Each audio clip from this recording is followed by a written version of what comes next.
오늘은 한 사건을 이야기하면서 시작을 해보려고 하는데요. 때는 바야흐로 2016년 8월에 있었던 이야기입니다. 대전에서 있었던 이야기인데요. 한 택시기사가 운전을 하다가 갑자기 심정지가 와서 그만 사고를 내고 차를 세우게 되는 일이 벌어집니다. 그런데 그 택시에는 승객이 2명이 타고 있었는데 이 승객 2사람이 그 의식을 잃은 기사를 어떤 조치도 하지 않고 그냥 가버린 겁니다. 그래서 63세의 이 택시 기사는 소위 골든타임을 놓치고 그만 돌아가시고 말았습니다. 목격자들의 어떤 진술에 의하면은 이 사람들이 사고가 난 후 차에서 내려서 트렁크 쪽으로 가서 트렁크를 열러 가다 안 열리니까 운전석으로 가서 운전석에 있는 차키를 빼서 트렁크를 열고 그 트렁크 안에 실려있던 골프 가방을 들고 지나가던 다른 택시를 타고 가더라 하는 것이죠. 나중에 이제 이 사람들을 이제 어떻게 알게 돼서 이제 이유를 물었더니 일본으로 골프 여행을 가려고 이제 비행기를 타야 하는데 공항버스를 놓칠까봐 공항버스를 놓칠까봐 그냥 그렇게 갔다라고 하는 거예요. 그래서 당시에 이 이야기가 뉴스, TV에서 대대적으로 막 이렇게 보도가 됐죠. 사진 한번 보시면 심장마비 택시 기사 두고 떠난 비정한 승객, 구호 조치 없이 트렁크에서 골프 가방만 챙겨가, 이런 이제 보도를 하면서 이 앵커가, 뉴스 앵커가 성경 이야기 하나를 인용을 합니다. 어떤 이야기였을까요? 오늘 우리가 읽은 이 본문의 사마리아인의 그 비유, 이 이야기를 인용을 하는 거예요. 그러면서 그 요지가 뭐였냐면 이런 사람들 처벌이 가능하냐, 그러면서 처벌할 수 있는 법을 제정하자, 소위 착한 사마리아인의 법을 제정하자. 그래서 위험에 처한 타인을 이렇게 돕지 않고 지나칠 경우에 이를 처벌할 수 있는 그런 근거를 마련하자 하는, 이런 것이 이제 이슈가 된 겁니다. 여러분, 법 제정됐을까요? 안타깝게도 이게 이제 한 국회의원이 발의까지는 했어요, 국회에. 하지만 어떤 도덕적인 의무를 법으로 강제하는 것이 맞냐 하는 이런 반론 때문에 법으로 제정되지는 않았습니다. 제가 이 이야기를 시작을 하는 것은 참 안타까운 사건이잖아요. 근데 이제 그 사건을 떠나서 이 이야기가, 오늘 이 본문의 이 이야기가 공공연하게 공영 매체에서도 인용할 만큼 아주 유명한 이야기라고 하는 거죠. 우리 교회 다니는 사람들은 뭐 너무나 잘 알 수 있지만 심지어는 교회 안 다니는 사람들도 이 이야기는 너무나 잘 알려진 이야기라고 하는 거예요. 근데 이 이야기, 이 비유는 주로 어떻게 쓰이죠? 곤란에 처한 사람을 남의 일처럼 외면하지 말고 도와라, 착하게 좀 살아라, 어떤 도덕적인 교훈으로 이 본문을 우리가 많이 인용을 합니다. 사실 비유 내용 그 자체로만 보면 충분히 그런 도덕적인 교훈을 우리가 얻을 수도 있죠. 그렇죠? 우리 착하게 살아야 되잖아요. 그런데 사실 예수님께서 왜 이 비유를 하셨느냐, 이 비유를 하신 그 배경을 우리가 살펴보면 예수님이 단순히 그냥 착하게 살라 하는 도덕적 교훈을 하기 위해서 이 말씀을 하신 것이 아니다라는 것을 알게 돼요. 자, 이 배경이 뭐냐면 오늘 25절에 보면 어떤 율법 교사는 율법을 가르치는 사람이죠. 예수님께 와서 선생님, 내가 무엇을 하여야 영생을 얻으리까? 라는 질문을 합니다. 자, 무엇에 관한 질문을 했어요? 영생의 질문, 참 중요한 질문 아닙니까? 우리가 언젠가 이 땅에서 다 죽을 텐데 그 뒤에, 이후에 어떻게 될 것이냐, 정말 영생을 얻을 수 있느냐 하는 이 질문은 너무나 중요한 질문이죠. 자, 오늘 이 비유, 이 사마리아인의 비유가 어떤 배경에서 나왔다고요? 이 영생에 관한 질문을 하는 그 배경 속에 나왔다는 거, 자, 꼭 기억하셔야 돼요. 이 질문을 받으시고 이제 예수님께서 이제 하신 이야기가 사마리아인의 비유라는 거죠. 한 강도 만난 자의 이야기로 시작을 하십니다. 우리는 이 비유를 너무나 익숙하게 선한 사마리아인의 비유라고 제목을 보통 많이 붙이죠. 뭐 틀리진 않을 거예요. 하지만 제가 이번에 이 설교를 준비하면서 이 본문을 조금 더 명확하게 이해하기 위해서 이거를 강도 만난 자의 비유다라고 해도 좋겠다 하는 생각이 들더라고요. 무슨 비유? 강도 만난 자의 비유. 예수님이 이 비유를 시작할 때 강도 만난 자의 이야기로 시작을 하시고요, 그 이야기의 흐름도 보면 이 강도 만난 자를 누가 돕느냐 하는 것이 이슈가 되고 있고, 그래서 결론도 누가 이 강도 만난 자의 이웃이 되겠느냐라고 결론을 맺어요. 그러니까 이야기의 전체 흐름에 누가 있어요? 이 강도 만난 자가 주인공처럼 있는 거예요. 그래서 이 비유는 강도 만난 자의 비유다라고 해도 훨씬 더 이해하기가, 이 본문을 이해하기가 좋겠다 하는 생각이 들어요.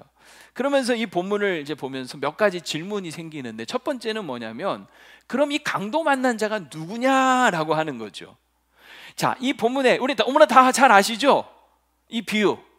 세상 사람들도 다 알 정도인데 뭐 모르지 않으실 거라고 생각을 하고 그냥 진행을 할게요. 등장인물이 몇 명 나오죠? 4명 나와요. 누가 나와요? 레위인, 제사장 나오고, 레위인 나오고, 사마리아인 나오고, 또 누구 나와요? 강도 만난 자 나오죠. 여러분 질문해 볼게요. 여러분은 이 중에 어떤 사람이세요?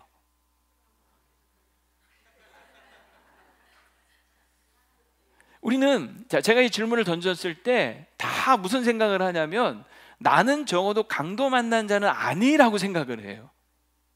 오히려 강도 만난 자가 있으면 나는 어떤 사람이 되어야 할까?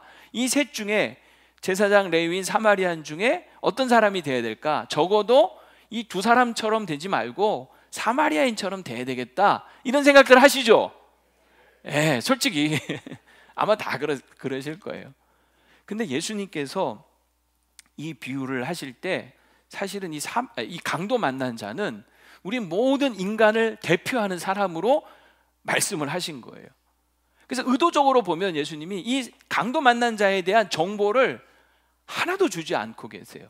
이 사람의 국적이 뭔지, 인종이 뭔지, 민족이 어딘지, 종교가 뭔지, 성별, 남자인지 여자인지, 아이인지 어른인지, 신분이 뭔지 1절 얘기하지 않습니다. 이 얘기는 뭐냐면, 이 모든 것을 다 초월해서 우리가 다 강도 만난 자일 수 있다라고 하는 거죠. 아니, 강도 만난 자라고 하는 거예요. 자, 그러면 이 강도 만난 자 어떤 상태입니까? 어떤 상태냐면 30절에 보면은, 자, 강도들이 이 사람의 뭘 벗겼어요? 옷을 벗겼어요. 옷까지 다 뺏어간 거예요. 그리고 때려서 거의 죽은 것을 버리고 갑니다. 이게 지금 강도 만난 자의 상태거든요. 여러분, 옷까지 싹 다 벗김을 당한 거예요. 그러니까 무슨 상태? 알몸 상태인 거죠.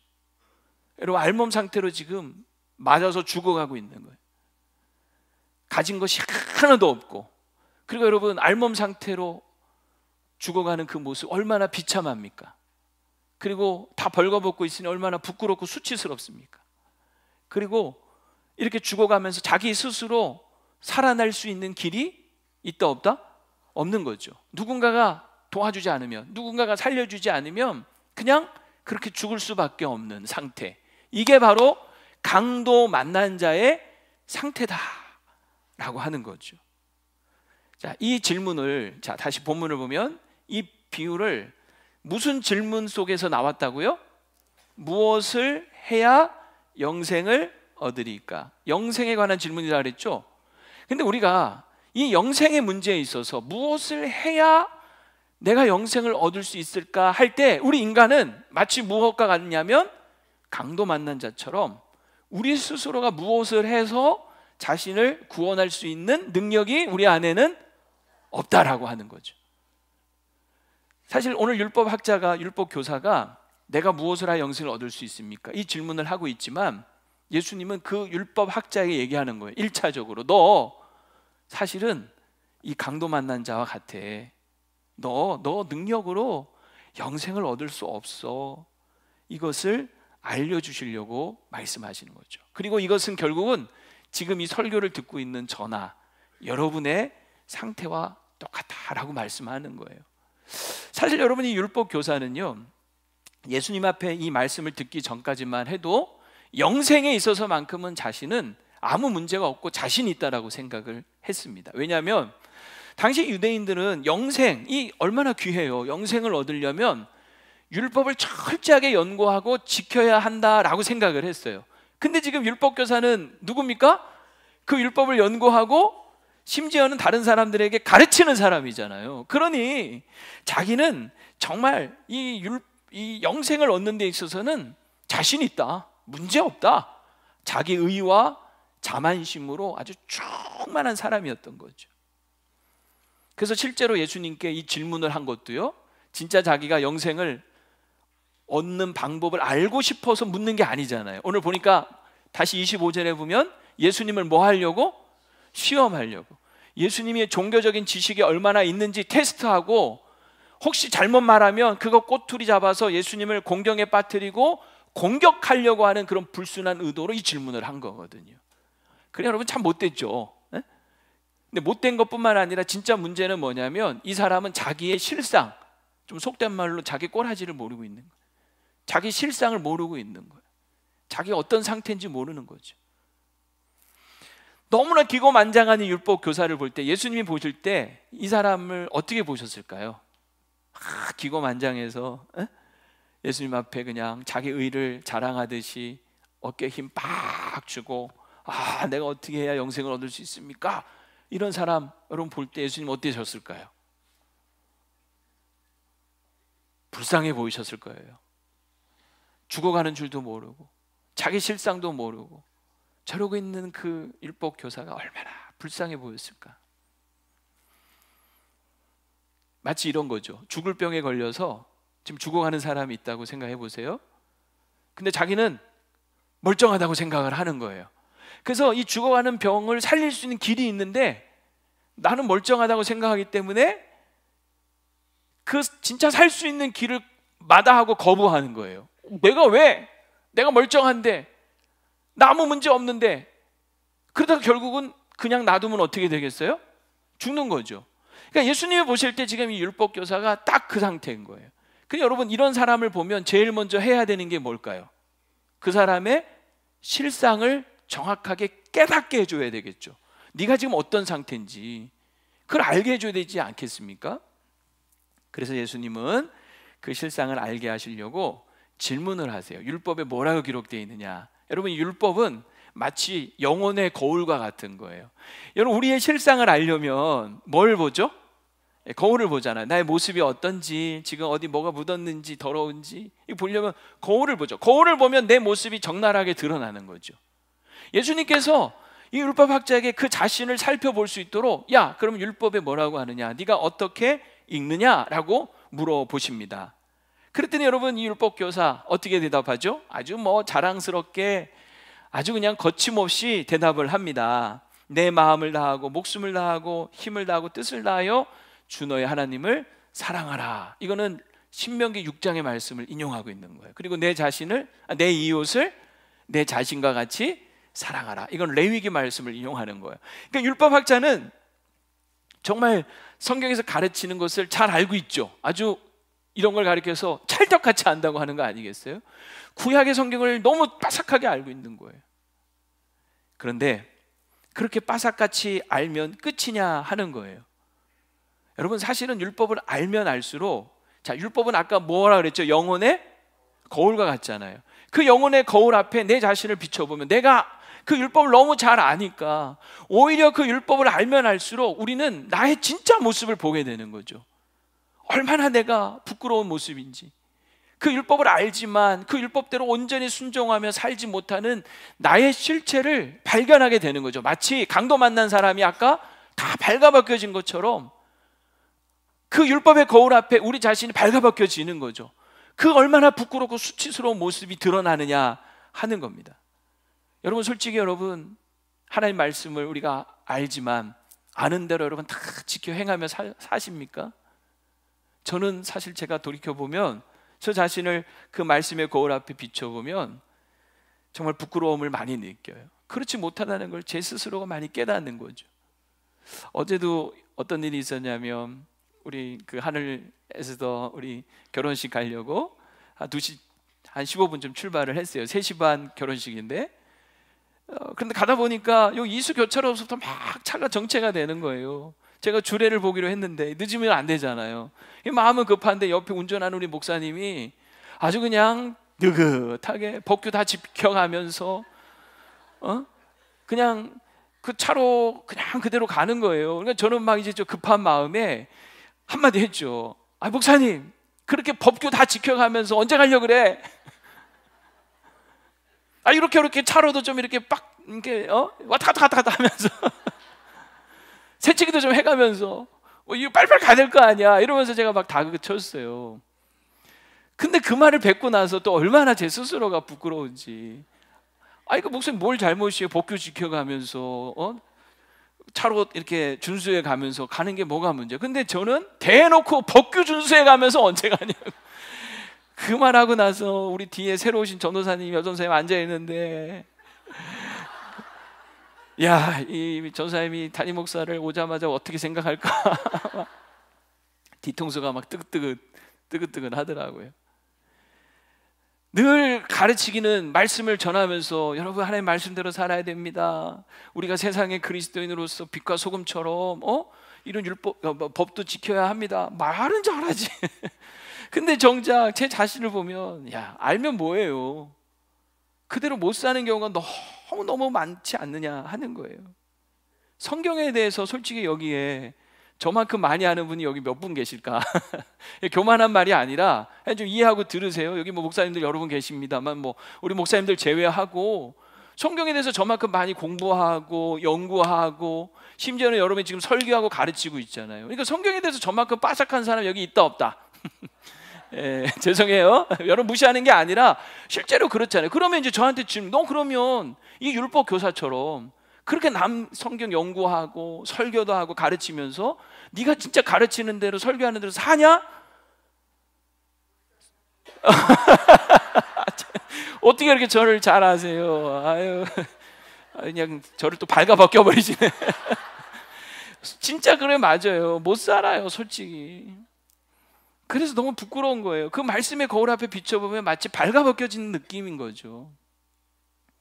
어떤 문제가 있으면요, 저 스스로도 문제가 있을 거 아니에요. 성경에서 뭐 어떻게 가르치는지 말씀을 묵상하면서 얼마나 많이 알아요. 그런데도 말씀을 알면서도요, 늘 속에는 갈등이 일어나는 거야. 고민이 되는 거야. 왜? 알지만 하고 싶지 않은 거지. 그래서 온갖 핑계를 대고 구실을 대면서 안 하려고 막 하는 이 죄악된 이 본성.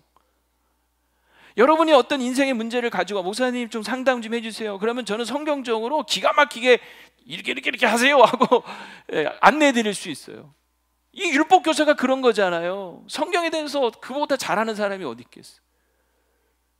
그런데 정말 자신의 실상을 거울 앞에, 율법의 거울 앞에 비춰볼 때 율법 교사지만 실상은 뭐다? 강도 만난 자 아니냐라고 하는 거죠. 그게 저의 솔직한 모습이에요. 그래서 너무 때로는 부끄러워요. 선을 행할 줄 알면서도 그대로 행하지 않는 것이 야고보서 4장에 보면 죄다 했어요. 선을 행할 줄 알면서도 우리가 선을 행하지 않을 때가 얼마나 많냐는 거죠. 뭐 능력이 없어서 못하는 경우도 있지만, 능력이 있어도요, 하기 싫으니까 온갖 구실과 핑계를 대면서 하지 않는 경우가 얼마나 많냐는 거예요. 오늘 이 율법 교사가 대답은 기가 막히게 했잖아요. 하나님을 마음과 뜻과 목숨과 힘을 다하여 사랑하라고. 여러분 다 아시는 내용이죠.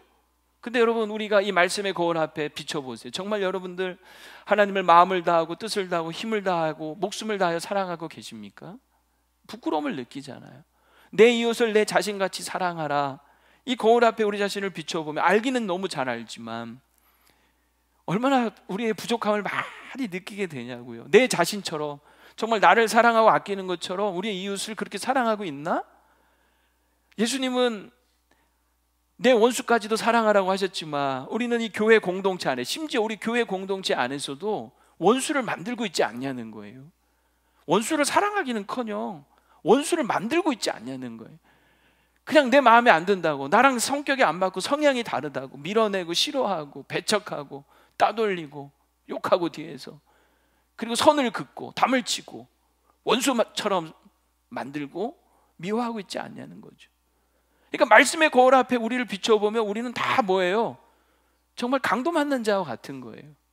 선을 행할 능력이 우리 안에 하나도 없더라 하는 거죠. 이게 우리의 실상이에요. 우리 실상. 오늘 여러분 율법 교사도 우리랑 다를 바가 하나도 없어요. 이 율법 교사가 대답 너무 잘했잖아요. 그래서 예수님도 야 그래 네 대답이 옳도다. 너 알기는 정말 잘하는구나. 네 대답이 옳도다. 그래 그러면 그대로 행하라. 그러면 살리라 라고 얘기하시죠. 맞아요. 아는 대로 살면 사는 거죠. 그런데 여러분 실제로 우리가 그렇게 살 수 있느냐는 거예요. 예수님은 이 율법학자의 그 가면과 위선을 지금 벗겨내고 계시는 거예요. 그의 내면의 깊은 곳을 지금 드러내시는 거죠. 자신의 그 무능력을 깨닫게 하시려고 그걸 드러내시는 거예요. 근데 율법학자는 그걸 모르고 뭐라고 합니까? 29절에 보면 자신 있게 자신을 옳게 보이려고 자신 있다는 거죠. 아 그럼 내 이웃이 누굽니까? 근데 여러분 이 말 자체가 이미 자신의 한계를 드러내는 거예요. 내 이웃이 누굽니까? 내가 사랑해야 될 이웃이 누구냐? 이 질문은 뭐예요? 내가 사랑하고 싶은 사람을 규정하고 한정짓고 분류하겠다는 거잖아요. 이 말은 다른 말로 하면 내가 사랑할 만한 사람만 사랑하고 그렇지 않은 사람은 사랑하지 않겠다는 거잖아요. 유대인들은 이방인이나 사마리아인들을 그렇게 취급을 했거든요. 저 사람들은 상종도 못할 인간들, 그리고 사랑하지 않는 거예요. 그러니 내 이웃을 내 몸처럼 사랑하는 이 말씀 지키고 있는 거예요? 못 지키고 있는 거예요? 알기는 너무 잘하는데 말은 잘했잖아. 근데 정작 내 이웃이 누굽니까? 이 말을 하는 순간 그는 이 율법을 계명을 깨트리고 있는 거죠. 스스로 자기가 지킬 능력이 없다는 걸 자기 입으로 지금 얘기하는 거예요. 내 이웃이 누굽니까? 나는 사랑하지 못할 사람 있다는 거잖아요. 이게 우리의 진짜 모습이라는 거죠. 여러분 우리는 정말 어떤 일을 행함으로써 무엇을 행함으로써 의롭다함을 얻고 영생을 얻을 수 없는 그런 존재입니다. 정말 본질상 진노의 자녀고 그리고 전적으로 타락하고 부패한 자들인 그 모습이 진짜 우리의 모습인 거죠. 마치 누구와 같다? 자, 오늘 설교 다시 누구와 같다? 그 고백을 지금 오늘 여러분들이 정말 할 수 있어야 돼요. 진짜 한번 여러분 가슴에 손을 얹고 알고 보니 내가 강도 만난 자였네요. 시작. 알고 보니 내가 강도 만난 자였네요. 이 진짜 이 고백이 되면 이제 그 다음 설교가 이어질 수가 있는 거예요. 이런 강도 만난 자와 같은 나를 그러면 두 번째 질문은 누가 살리는가 하는 거죠. 이런 강도 만난 자를 누가 살립니까? 누가 이 죽음의 자리에서 생명의 자리로 옮겨줍니까? 예수님의 비유를 보면 제사장, 레위인 그냥 다 지나가 버려요. 여러분 이 제사장과 레위인은 유대인들에게 있어서는 마치 절대적으로 신뢰하던 그런 존재들이잖아요. 구약의 어떤 그 제사 제도를 집례하는 그런 구약을 대표하는 사람들이고 그리고 율법을 대표하는 사람들이고 성전 제사, 성전에서 일하는 그 성전 제사지들을 대표하는 사람들이에요. 근데 그들은 그냥 지나쳐 버리는 거죠. 강도 만난 사람이 처음 제사장이 지나갈 때, 레위인이 지나갈 때 얼마나 기대했겠어요. 와 살았다, 안심이다, 이제 저 사람들이 나를 살려주겠지 했지만 그 기대가 허무하게 무너져 내리는 거죠. 그냥 지나가 버리는 거예요. 예수님은 이것을 뭘 얘기하려면 우리가 그토록 기대하는 것들, 어떤 종교적 행위 이런 게 우리를 구원하지 않는다, 기대하지 말라는 거예요. 나의 어떤 공로가 뭐 제사를 많이 드린다고 그게 우리를 구원하는 게 아니라는 걸 얘기하는 거예요. 우리가 정말 그런 것에 기대하며 살면 안 된다는 것을 예수님은 가르쳐 주시는 거죠. 할례 받았다고 혈통이 유대인이라고 그런 거 기대하지 말라는 거예요. 그런데 이렇게 실망하고 절망하고 있을 때 아 이제 제사장도 지나가고 레위인도 지나가고 꼼짝없이 죽었구나 싶은데 그때 누가 나타난 거예요? 그때 등장한 게 사마리아인인 거죠. 이 사마리아인은 유대인들이 그토록 멸시하고 배척하던 대상들 아닙니까? 상종조차 하지 않으려고 했던 사람들이에요. 그런데 놀랍게도 이 강도 만난 자를 누가 구한다고요? 이 사마리아인이 구하더라는 거죠. 근데 여러분 이 비유라고 하는 것은 항상 그 어떤 은유를 하는 거거든요. 그러니까 상징하는 것이 있는 거죠. 자, 강도 만난 자가 우리를 상징하는 거라면 사마리아인은 누구를 상징하는 걸까요? 예수님인 거예요. 누구를 상징한다고요? 근거가 있느냐? 있어요.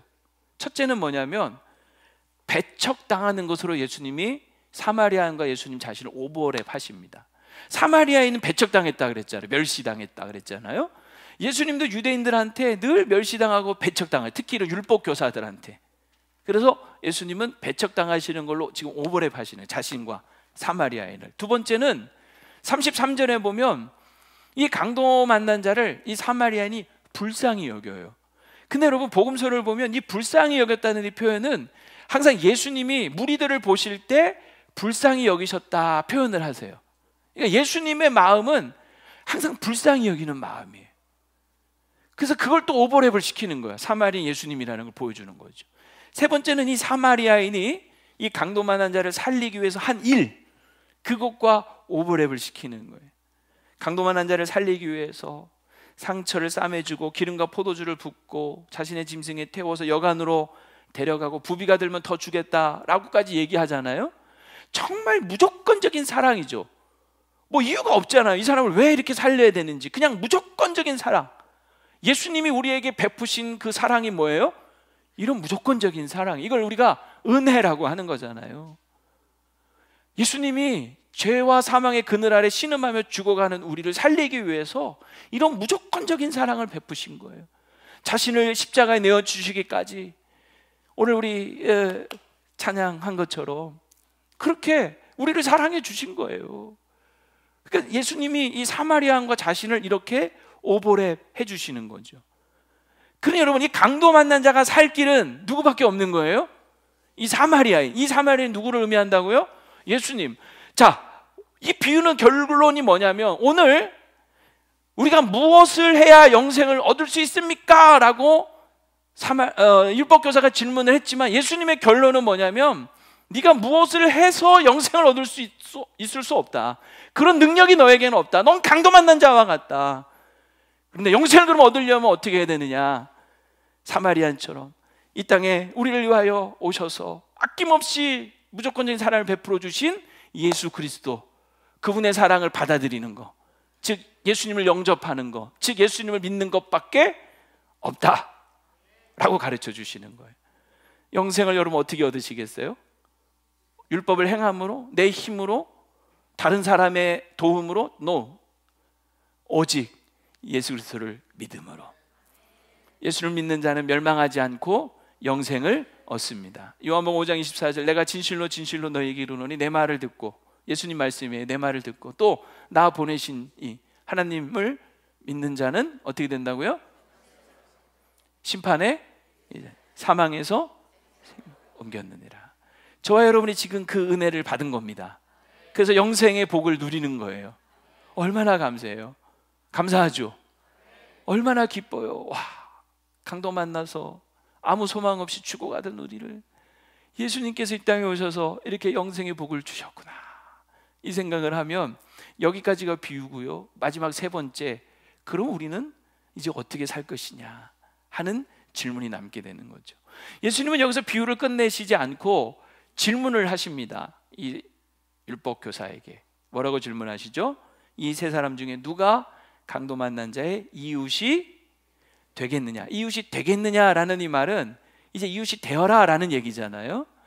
여러분, 이 율법교사는 누가 내 이웃입니까? 이웃을 한정 지려고 했지만 예수님은 누구든지 강도 만난 사람 같은 죽어가는 사람들에게 이웃이 되어 주어라 라고 말씀을 하는 거예요. 누가 내 이웃이, 이 세 사람 중에 이웃이 되겠느냐 했더니 이 율법교사가 또 대답하죠. 뭐라고 대답합니까? 자비를 베푼 자입니다. 그래서 예수님 뭐라고 하시는 거예요? 그래, 가서 너도 이와 같이 하라. 자, 여러분, 예수님께서 이제 선한 사마리아인이 되라, 선한 사마리아인처럼 되라 하지 않으시고요, 너도 가서 이와 같이 하라 라고 하셨어요. 자, 이걸 제가 의역을 좀 한번 해봤습니다. 가로 안에 있는 내용을 제가 좀 덧붙여 봤어요. 너도, 너는 누굽니까? 가서 너도. 지금 강도 만난 자였던 우리인 거예요. 강도 만났던 우리예요.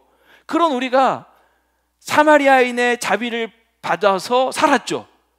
그래서 자비 베품을 받은 자로서 이와 같이는 뭐예요? 그렇게 자비를 베풀어 준 예수님처럼 가서 하라. 그 자비를 너도 받은 대로 베풀면서 흘려보내면서 살아라 라고 하는 거죠. 여러분, 우리는 애초에 사마리아인이 될 수가 없어요. 우리 안에는 선한 것이 없어요. 이 교훈을 듣는다고 선한 사마리아인처럼 되기가 어려운 게 우리 인간이에요. 그래서 예수님은 사마리아인이 되라라고 하지 않으세요.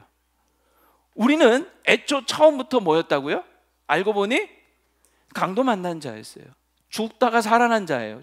죽었어야 되는데 예수님이 우리를 살려주신 거예요. 그래서 우리는 그래, 나도 이제 사마리안처럼 돼야지 착각이에요. 오히려 우리는 강도 만났던 자였다는 것을 잊지 마셔야 돼요. 그래서 강도 만난 자였던 내가 이제 그 자비로 살았으니 빚진 자의 심정으로, 강도 만났다가 죽었다 살아난 자의 그 심정으로 이제 우리도 주께 받은 그 자비를, 사랑을, 은혜를 나누며 베풀며 사는 거죠. 이것을 가르쳐서 저는 한마디로 이렇게 얘기하고 싶어요. 한번 따라해 봅시다. 사서 고생하는 삶. 이 삶을 누가 사셨을까요? 예수님이 사셨어요. 여러분, 이 사마리아 보면 정말 사서 고생하잖아요. 자기가 타고 가던 나귀에 이 강도 만난 자를 태우고 자기는 그 중동의 떼학볕 아래 땀 팔팔 흘리면서 마치 종처럼 나귀 고삐 잡고 가는 거예요. 얼마나 고생스러워요. 예수님은 하늘 영광 보좌를 버리시고 이 땅에 낮고 낮은 이 땅에 육신의 몸을 입고 사람이 돼서 오셨어요. 이 땅에 예수님이 무슨 부귀 영화를 누리며 사셨습니까? 머리 둘 것도 없는 그런 삶을 사셨잖아요. 그러면서 십자가를 지시기까지 고난과 고생을 겪으시잖아요. 누구를 위해? 무엇을 위해? 우리를 위해, 우리를 살리기 위해. 예수님의 삶은 사서 고생하는 삶이었어요. 우리가 예수님을 믿고 따른다는 것은 그러므로 결국 우리도 예수님처럼 사서 고생하는 삶을 사는 거죠. 누군가를 위해. 내가 안 해도 될 일일 수도 있고, 번거로운 일일 수도 있고, 귀찮은 일일 수도 있고, 그런 정말 우리가 이 하나님의 무한한 은혜와 사랑을 입은 자라면, 여러분, 우리는 어떻게 살아야 된다고요? 누군가를 위해서 사서라도 고생하는 삶을 살아야 한다는 거예요. 그렇게 사는 사람의 삶의 자리에 하나님 나라가 임할 줄로 믿습니다. 이번에 여러분 다니엘 기도회 9일차인가요? 칼 윌슨이라고 하는 선교사님이 간증을 하셨는데 참 좀 은혜가 되더라고요. 이분이 칼 윌슨이라서 외국 사람처럼 생각되지만 실제로 한국 사람이에요. 한국에서 태어났는데 부모님으로부터 버림을 받았어요. 아버지로부터 버림을 받았어요. 그래서 미국으로 입양을 갔어요. 근데 입양 간 그 가정도 온전한 가정이 아니어서 그 양부모 밑에서도 온갖 학대와 폭력을 겪으면서 상처를 엄청 받습니다. 낳아준 부모에게도 버림받고 양부모에게도 버림받은, 그래서 정말 그 가슴 안에 막 그냥 세상을 향한 증오와 분노로 막 어긋난 삶을 살다가 정말 하나님의 은혜로 믿음 좋은 아내를 만나고 하나님의 사랑을 경험하기 시작하는 거예요. 그러면서 그 안에 응어리들이 풀어지고, 육신의 아버지는 자기를 버렸지만 하늘 아버지, 하나님 아버지가 자신의 아버지가 되어주셨다는 것에 이분의 인생이 바뀌기 시작을 하는 거예요. 그러면서 이분이 그 안에 있던 상처들이 다 치유가 되면서 하나님의 부르심을 받아 목사님이 되고, 그 부르심을 따라서 미국의 그 안락한 삶을 뒤로 한 채 멕시코의 한 산골 작은 마을로 선교를 가게 됩니다. 모든 것이 열악한, 전기조차 제대로 들어오지 않는 그 땅에 있는 아이들은 꿈이 없어서 학교를 다니지를 않더래요. 그리고 12살, 13살 소년만 돼도 애들이 막 임신을 해서 아이를 낳고 그러더라는 거예요. 정말 뭐 아무런 소망 없는 삶을 살고 있었던 거죠. 하나님, 제가 여기서 무엇을 해야 합니까? 하나님이 마음속에 그런 말씀을 주시더래요. 그들의 아버지가 되어 주어라. 그들의 아버지가 되어 주어라. 여러분, 아버지에게 버림받은 사람이었잖아요. 양 아버지에게도 양 부모님에게도 버림받은 자였잖아요. 그런데 네가 이제 그들의 아버지가 되어 주라. 어떻게 그렇게 할 수 있습니까? 하늘 아버지가 그의 아버지가 되어 주심으로 강도 만난 자와 같았던 이 선교사님의 그 아픔과 상처가 치유가 되고 회복이 된 거죠. 그래서 이제 네가 그 사랑으로 그들의 아버지가 되어 주어라. 그래서 이분은 정말 이들의 아버지가 되어주기로 결심을 하고 그들의 밥을 챙겨주고 그들과 함께하면서 그 코로나 팬데믹 속에서도 남들은 다 위험하니까 빨리 나오라고 해도 끝까지 그들 곁에서 아버지처럼 지켜줍니다. 육신의 아버지는 자기를 버렸지만 하늘 아버지 나를 버리지 않은 것처럼 나도 이들을 버릴 수 없다 하고 그들 곁을 끝까지 지켜주는 거죠. 그러면서 세월이 10여 년 지나면서 그 땅이 어떻게 변했냐면 지금은 10대 임신율이 제로. 옛날에는 뭐 12살, 13살이면 애들이 그냥 막 성적으로 무분별하게 막 애를 낳고 그랬는데 지금은 제로. 그리고 아이들이 다 이제 꿈을 갖고 학교를 다니면서 그 마을에 80%가 대학교를 다 다닌다는, 애들이 다 대학을 간다는 엄청난 변화가 일어난 거죠. 하나님의 나라가 그곳에 임하고 있는 거죠. 내가 받은 자비를, 나도 버림받았지만 주님이 나를 아버지가 되어주셔서 살려주셨던 것처럼 회복시켜 주시고, 누군가의 아버지가 되어줄 때 또 이 성신함을 통해 누군가가 살아나는 역사가 일어나고 있는 거죠. 주님이 오늘 우리에게 부탁하시는 것이 바로 이러한 삶인 줄로 믿습니다. 말씀을 정리하면서 저와 여러분 알고 보니 다 뭐였다고요? 강도 만난 자였어요. 목사라고 의로운 줄 알고 뭐 괜찮은 줄 알고 멀쩡해 보이죠, 제가. 그죠? 근데 실상은 사실 하나님 앞에 서서 말씀 앞에 서면 저는 아무런 의로울 것이 없는 그저 정말 강도 만난 자에 불과한 거예요. 여러분은 안 그러십니까? 똑같은 거예요. 그런데 그런 우리가 어떻게 그러면 살 수 있느냐? 어떻게 구원과 영생을 얻을 수 있느냐? 사마리아인처럼 예수님이 이 땅에 오셔서 우리를 위하여 아낌없이 다 내어주심으로 우리를 살려주신 거죠. 이제 우리는 그 자비하심을 입은 자로서 이제 또 누군가에게 이 자비하심을, 주의 자비하심을 흘려보내면서 살 수 있게 되기를 축복합니다.